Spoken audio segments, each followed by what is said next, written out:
This episode is brought to you by LifeLock. It's tax season, and we're all a bit tired of numbers. But here's one you need to hear. $16.5 billion. That's how much the IRS flagged for possible identity fraud last year. Now here's a good number. 100 million. That's how many data points LifeLock monitors every second. If your identity is stolen, they'll fix it. Guaranteed. Save up to 40% your first year at LifeLock.com/podcast. Terms apply.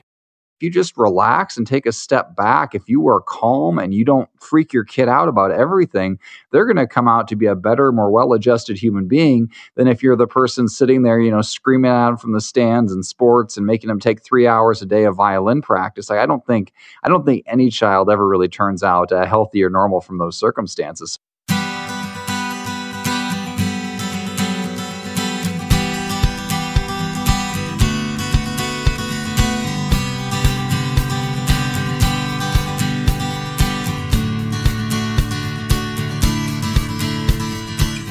Welcome to the Parent Footprint Podcast with Dr. Dan. I'm Dr. Dan, your host, and let me tell you about our mission at Parent Footprint. That mission is to make the world a more loving and compassionate place, one parent and one child at a time.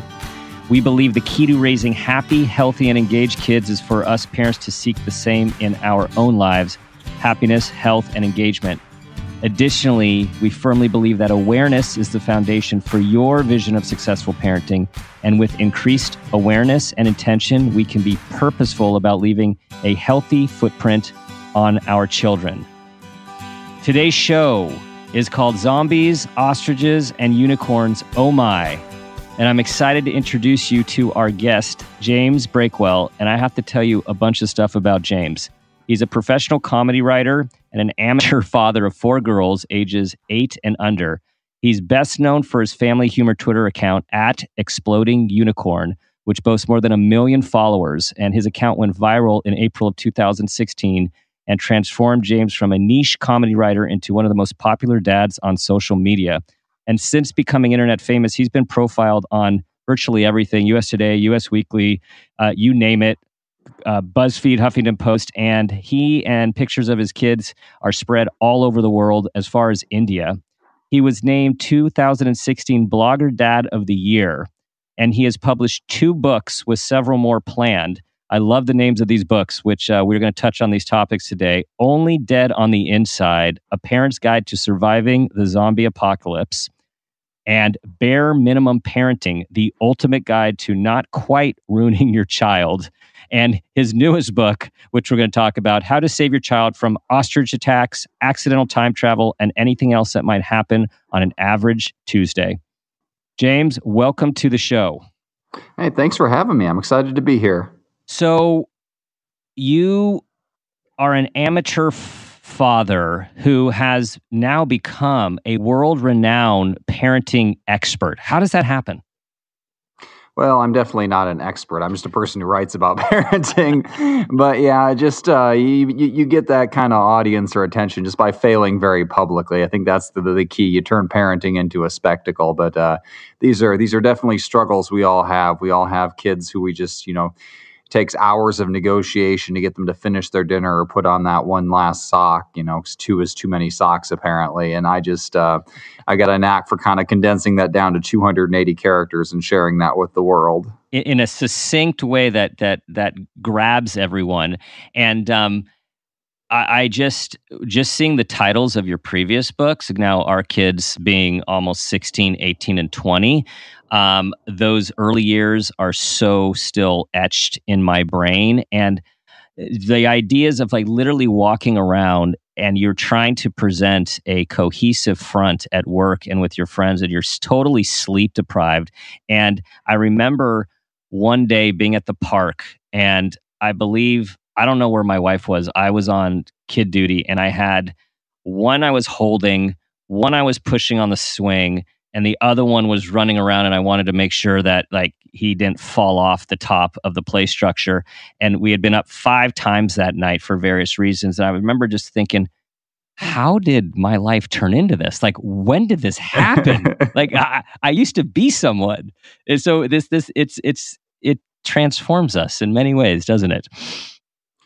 Yeah, it does. My wife took a picture of me one time. I was playing the Xbox game Rock Band with the plastic guitar, and I had one kid strapped to me in a plastic, or in a, like one of those like front harnesses, just dangling on my chest asleep. And there was another kid passed out on the floor at my feet, and I was just there playing that game obliviously. It totally changes your perspective. You got collapsed tiny humans all over the place, and it's just totally normal. It really.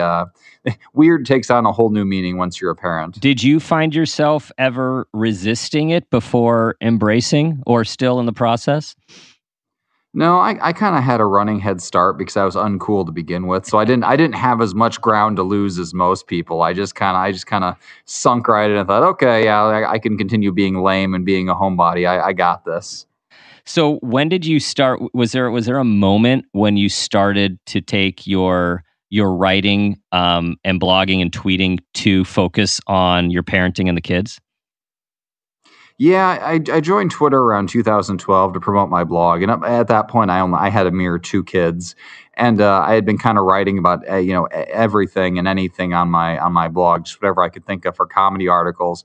And once I got on Twitter, I kind of got more immediate feedback to see which of my jokes people responded to. What they really responded to were the kid jokes; those were the most relatable ones. So I started really honing in on what parenting experiences could I share. And that's how I built up an audience slowly but surely. And then eventually Buzzfeed ran an article on me and I went viral. But before that happened, I had built up to something like 200,000 followers.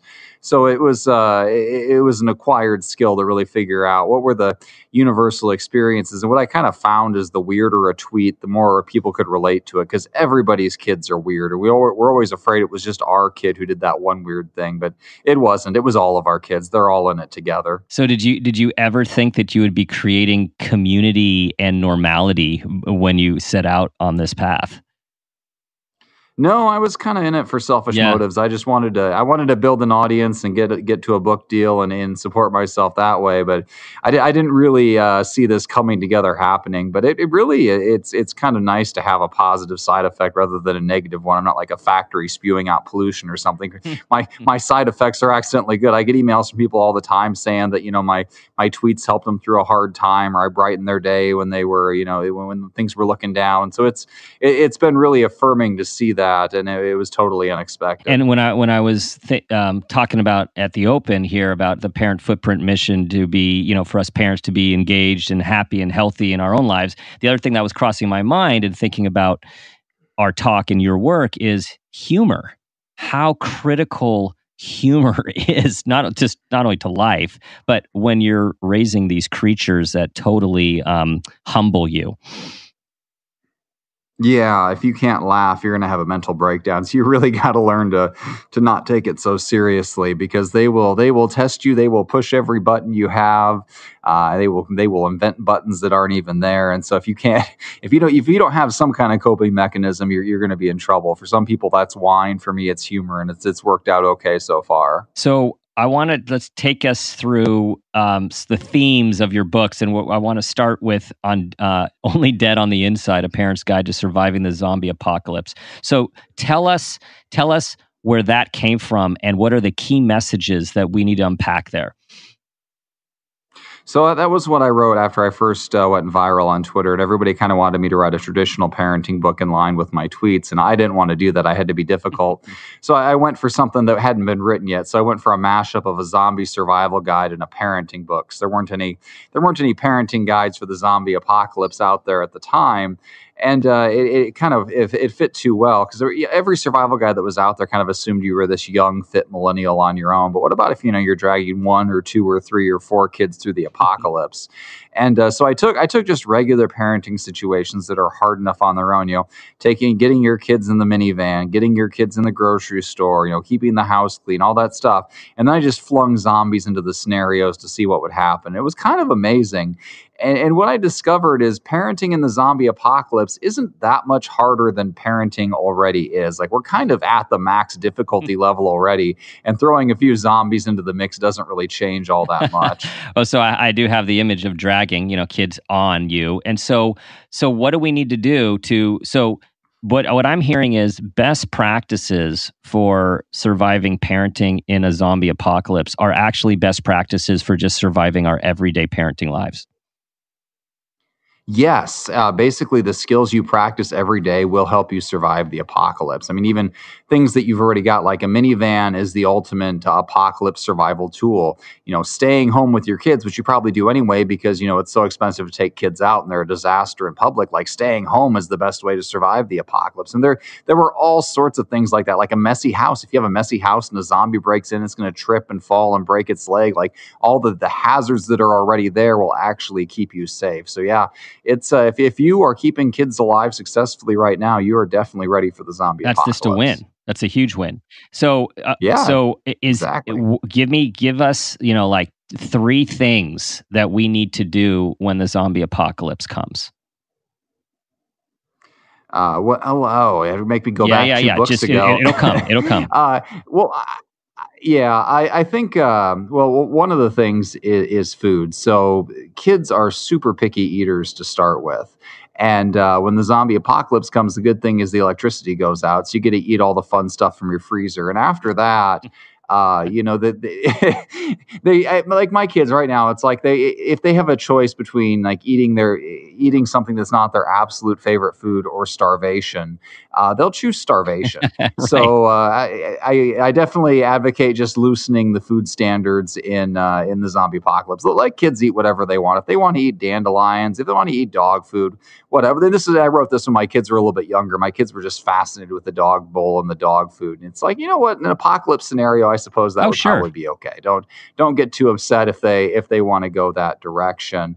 Another scenario I talked a second ago about staying home, but really your house is a fortress. I mean, first of all, you don't want guests coming over in the first place. So you're already accustomed to keeping people out and keeping guests out and keeping zombies out, very much similar in theme. And the fact that your house is already messy is going to kind of make it look abandoned to start with, which is going to deter looters. They're going to think there's nothing good left there. So that keeps you safe as well.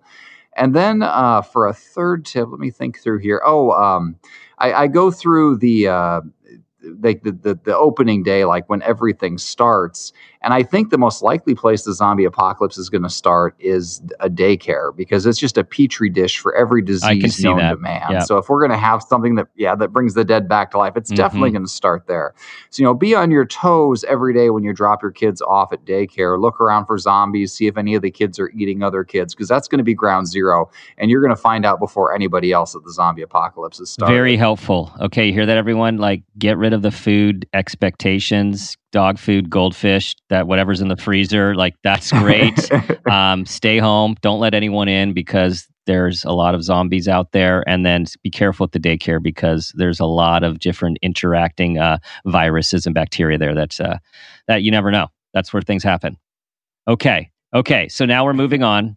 Bare minimum parenting, the ultimate guide to not quite ruining your child. Now, of course, we seem to have an epidemic, not of bare minimum parenting in a lot of parenting circles, but I think people would argue perhaps over parenting, like we're trying to find that middle ground. Give us, how do we not ruin our kids in the bare minimum sort of way? Well, this book, it started out as a joke. So there were so many books out there about how to overachieve and push your kid as far and give them every advantage in life. And I thought, what's the point? I looked around me and I was just surrounded by mediocre adults. Like when you get to that, you're 30, you're 40, you can't tell who had a huge head start, who had all these extra tutoring classes and who didn't and who slacked off. I mean, after a while, it all just sort of averaged out. So I thought if all of this overparenting didn't make a difference, what if we went in the opposite direction? Rather than trying to figure out what's the most we can do to give our kids a leg up, I looked into what's the least we can do while still turning out a reasonably functional human being. It was kind of my thought experiment. How little can you do and still not ruin your child? But yeah, exactly. And as I was going through that, though, I kind of accidentally proved a point. But by the time I got to the end of the book, I realized that not only is lazy parenting kind of more efficient, but it's actually better for your kid. If you just relax and take a step back, if you are calm and you don't freak your kid out about everything, they're going to come out to be a better, more well-adjusted human being than if you're the person sitting there, screaming at them from the stands in sports and making them take 3 hours a day of violin practice. I don't think any child ever really turns out healthy or normal from those circumstances. So yeah, it was really it was a great book if you want to feel good about what you're already doing as a parent. It definitely will affirm the way you're already going. This is actually a really important message. I know that we are, you started this looking at from a counterculture sort of bent, but you found that this counterculture is actually a culture that a lot of us are talking about in the parenting world, which is, again, we need to be very mindful of what we're doing for our kids and what we're setting them up for. And a lot of doing for them and paving the way, it doesn't necessarily create the kind of person that we want, but a lot of parents are parenting we're worried. We want our kid to make it. We want our kid to have all of these possibilities and not get left behind. And then we do a lot. And you're saying from your research, research and air from your quotes extensive there. research, that sometimes doing less or often doing less could be more. Yes, exactly. I think we just parents who push their kids so hard, they're kind of spinning in circles. And you really look at it. So they set themselves up in these unproductive cycles. So you've got these high power parents who go to this super expensive university and they get this high paying job that's high stress and they're working all these hours to pay off that college debt. And what are they doing with all this money?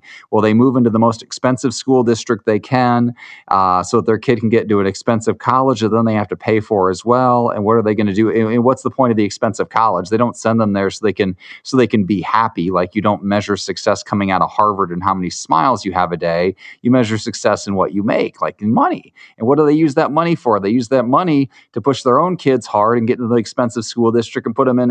They get more money and they spend it all on education, and they get stuck in this infinite feedback loop. And it's like, what if you didn't do all of that? What if you didn't stress out and push your kids super hard and make them miserable and send them to the most expensive college so that they can pay for the most expensive college for their kid? What if you just send them to a state school? What if you go to public school? What if you just chill out and calm down? And I think you get to a certain point in your career, depending on what your field you're in, where you really don't care what college somebody went to. And you quickly realize there's no correlation between like how good somebody is at their job and where they went to school. And sometimes it's inversely proportional. Sometimes the people who went to the best schools are the least functional human beings. A lot of jobs now anyway, you end up, it's not like your poetry class from college or your 18th century literature class has any, application. You go to your job on the first day and there's all unique computer programs specific to this job, and you end up getting 2 months of on-the-job training anyway. So it was a lot of things like that. Another area where it kind of seemed like the people, overachieving parents, were spinning themselves in circles was sports. And this, and how I wrote these chapters, like every time I saw a parent around me just doing something ridiculous, it was like, okay, that's another chapter.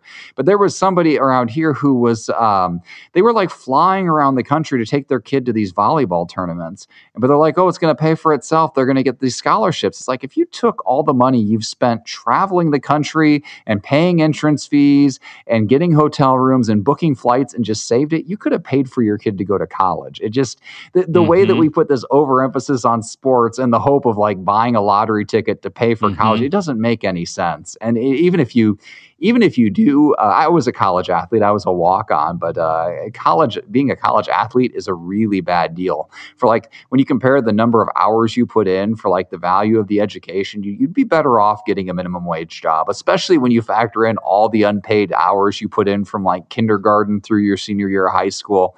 I think, and again, in each one of these cases, it's like, what if you just didn't do these things? What if you just stayed home and let your kid watch TV? And I was like, you know what? I think that kid watching TV comes out ahead in every single scenario. And, just to make your point, research out of Challenge Success, which is a Stanford program, they do all of this extensive research on a number of things to raise healthy kids, and the whole idea is challenge this model of success, much of which you just described. And this extensive research found, to your point, that with very few exceptions, where you go to college has no bearing on your future success. And the thing that matters is your actual fit for where you are and what your experience is, period. Yeah. it's kind of crazy since I wrote that book. There's been all sorts of studies that have very much lined up with my conclusions. But just to be clear, I didn't do any research for this book. It was meant to be a funny book. Each one was just an essay of here are the ridiculous things parents are doing. Here's why they don't make any sense. I refused to look at any studies. And then all of a sudden studies come out and I was on the right side of history for once. So I'm just going to take that as a win and walk away because it's probably never going to happen again in my writing career. It's a tribute to your intuition, your intuition. The other thing I want to ask you about that when you talk about, parents are just getting older, like a few things. One thought was, when I'm in my job and when I'm looking for people to collaborate with or to work with us, I'm not looking where they went to school. I'm looking what kind of people they are. And all my friends in other industries are saying the exact same thing. We're looking for good human beings to join us. Yeah, and completing a 4-year degree really doesn't prove that at all. In fact, there are some people who completed 4-year degrees who are just quite frankly terrible human beings. And we all went to college with some of those there. So there's got to be a better screening tool than college. I don't know what it is yet, but there has to be something. Okay, we're not knocking education for all the listeners. Education's important. We're just talking about what's important in raising human beings and how do we do that. Which brings me to my other thought when you were talking about chilling out as we get older. So being a parent of multiple kids, do you find that you chill more or let things go more with each child? Yeah, I'm getting better at that. I mean, I try to keep it so that they just don't come to me with all their disputes. They fight over everything. So earlier today, I had 2 of the 4 kids home. We have 3 TVs and 4 tablets. And the 2 of them were sitting in the same room right beside each other, fighting over what to watch on the TV. Like there are literally more screens than people in the house at this very moment. You can't solve this for yourself. So the solution was that neither of them got to watch anything. I just try to incentivize them to peacefully work out the solution on their own, but it very seldom works out that way. The good news is, as a comedy writer, every time something goes wrong or the kids don't get along, we just, that's the material for another joke. So either I have peace and quiet, or I have another tweet ready to go. You have material everywhere. You just ahead. have to observe parents and then watch kids. Like that's a good setup. Exactly. Okay. Now we know how to efficiently raise kids by chilling out and backing off. Now let's move on to your latest book, How to Save Your Child from Ostrich Attacks, Accidental Time Travel, and Everything Else That Might Happen on an Average Tuesday. And as I was telling you before the show, as I was reading through this book, I was just so thankful that I didn't have this book when my kids were little, because I would have been even more terrified. Tetrified. You guys know what I'm talking about? Okay, that's a word, right? Petrified and terrified that all of the other ways that something could go bad that I hadn't even considered. Yeah, kids are amazing at finding danger where there is none. Just normal, common, everyday household items that can't possibly hurt anyone, and they'll figure out a way to swallow it or stab it in their eye or shoot it at each other, depending on their age. And it doesn't stop. Like you think, once you're past the toddler age, you're okay. But then you've got, teenagers, and they're using shopping carts to joust in a parking lot, or they're riding in the back of a pickup truck shooting fireworks at each other. I mean, the urge for self-destruction never really settles down. So for this book, it was kind of the spiritual successor to Only Dead on the Inside, my zombie book. And rather than writing an entire book about one far out there survival scenario, I thought, what if we took, 80 or 90 or 100 random survival scenarios and just see how extreme we can make things. This is how to survive as a parent with your kid if, an ostrich attacks or a shark attacks, or I think that one of the sections that got cut, if you were in a plane crash, just all sorts of crazy things. If there's a ghost in your house, if you get sucked into a classic book, all of those kind of things that I think parents don't worry about, but maybe we should. And part of it is that parents are already so worried about everything else out there. I had to really rack my brain and thought, what's something so ridiculous that even the most worried parent won't worry about it? And then let's worry about that and see what would happen. So it was a lot of fun. Mission accomplished, because I not only work with worry professionally, but I would call myself a professional worrier. I've got a lot of years of it. You came up with new things that I had not even considered to worry about. Yeah. Mission accomplished. Mission accomplished. A couple take-home messages from this book for parents who are going to want to read this. Yeah, to give them a little teaser. Like, what's the thing? What's something that they're really going to get out of this book? I think much like my first book, you'll just realize that by surviving everyday challenges and going through so much, you're capable of a lot more than you think that you are. Surviving a shark attack sounds almost impossible, but then you realize what you go through to protect your kid every day, just to keep them safe, to get them across the street looking both ways, to fight with them for an hour, to get dressed, to make them sit there and eat their dinner. It's, you know what? A shark attack is really not that much of a stretch. You've got the baseline skills there already. And it's just a lot of putting your kid behind you and going forward and seeing what happens. And there are some scenarios where having a kid is actually an asset. Like one of my favorite sections in here is about the hauntings. In all these horror movies, it always starts out like a little innocent child finds this horrible, scary ghost. But I think realistically, if you're in a haunted house and you have a child, I think that ghost is going to be on the run, because the ghost's only goal is to scare people away and have peace and quiet. And a child is the opposite of peace and quiet. Like, that child is better than, an old priest and a young priest. It's going to drive that ghost insane with constant noise, and you're going to get it out of there. That ghost is going to be at your mercy in no time. So I think it's about using your child's, they might seem like shortcomings, but in crazy survival scenarios, they can actually be strengths. Someone was saying today, someone I was consulting with today, when we were talking through the stuff that they were dealing with their complex child, was like, I wish someone would have told me about this before I ventured into this. And I said, you know what? It doesn't work that way, because evolution is smart, right? Like, part of this is none of us, I don't think any of us, most of us, have any idea how hard it is to parent and how it stretches you in ways that you didn't even know you could be stretched. Yeah, and at the same time, it's somehow we make it through it. I mean, Homo sapiens have been around for 200,000 or 300,000 years. For a lot of that, before written language, before parenting books, before parent shaming, before all of that, and yet somehow generation after generation, we raised enough kids to adulthood to reproduce and continue the line on.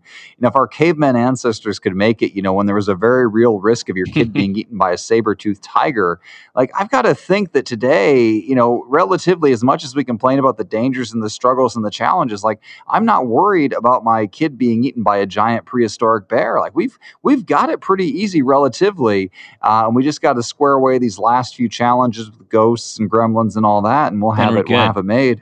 Then we're good. Yeah.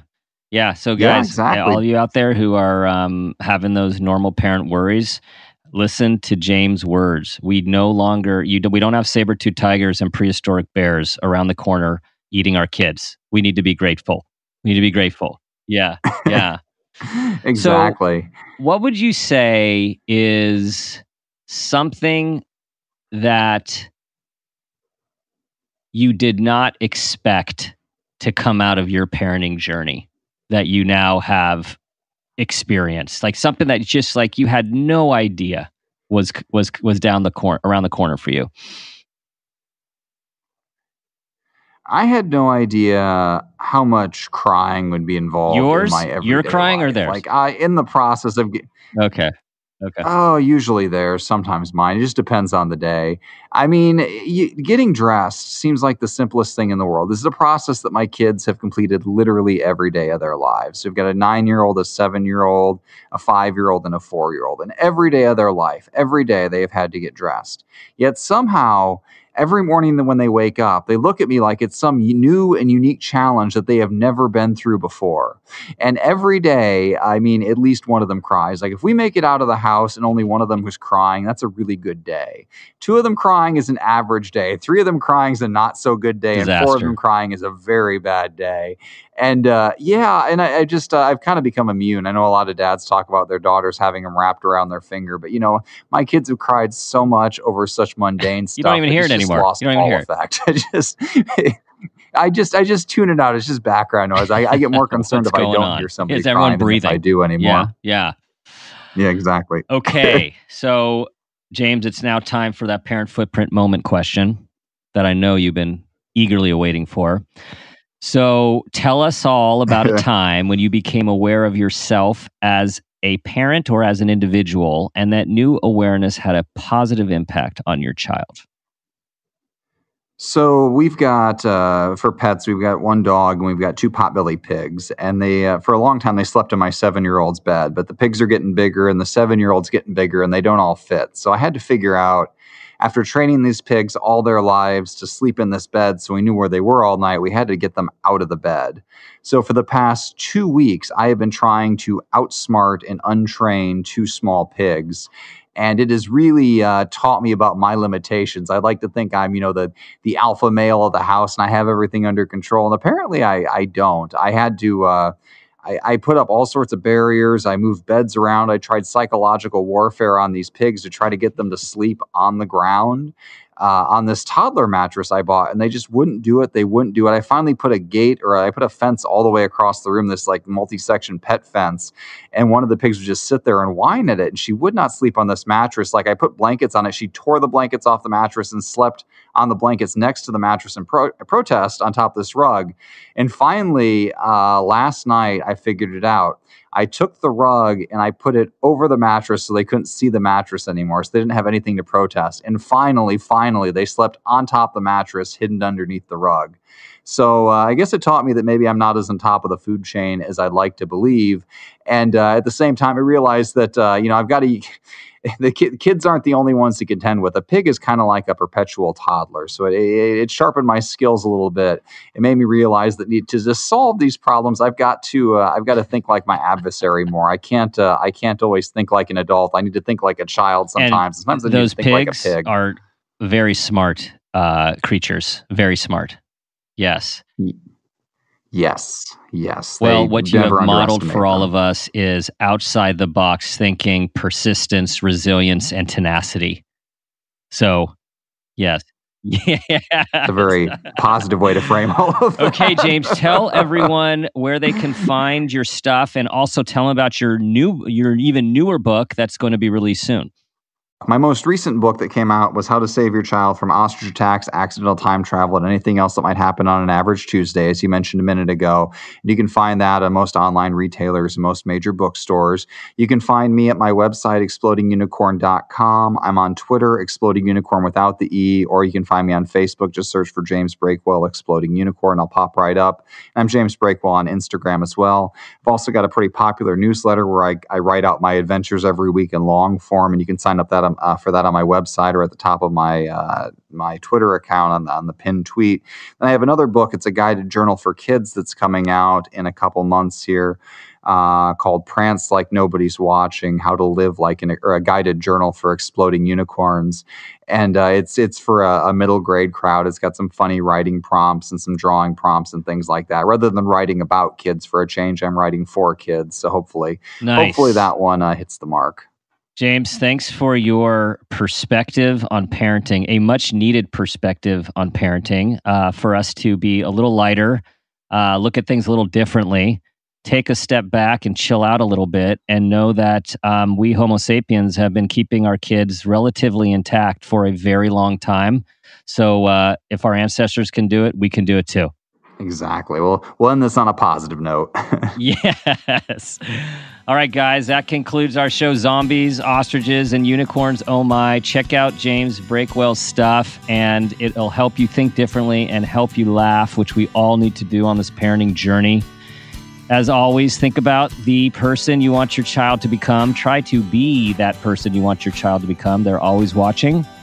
Check us out at www.parentfootprint.com. Subscribe to the show. Tell everyone about it.